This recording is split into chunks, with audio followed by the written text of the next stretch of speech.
吉利缤越这个主机的话是一卡通公司生产的，这个机器大概80%的车子的主机都会坏掉，它坏掉之后就会出现卡标不进系统，然后黑屏漏电。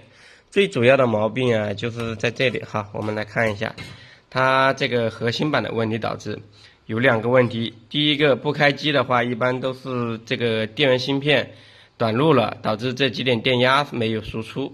啊，一般像这种的话，换电源芯片基本上是可以好的。还有一种不开机的话，就是这个数据芯片它寿命已尽了导致的。寿命已尽，它系统崩溃了，然后导致开不了机，进不了系统啊。这种问题是最多的。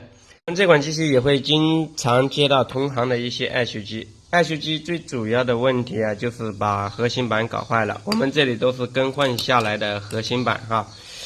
有些朋友他的手法工艺做的不是很好。你看像这种的话，他们就是在更换这个数据芯片的时候，因为更换数据芯片，它这里有个盖子需要把这个边缘的铁盖剪掉，它才能把芯片拆下来。很多朋友在拆的时候啊，他手法不好，把这个铜皮拆坏，铜皮拆坏，那个核心板的话就废掉。还有一个的话就是焊接手法不行，把铜皮焊掉点你看像这种就是焊掉点了，掉点的话就废了我们这些的话都是更换下来的核心板，像这种吉利缤越的主机坏的比较多需要维修的朋友可以直接发主机过来我们当天可以修复这个机器。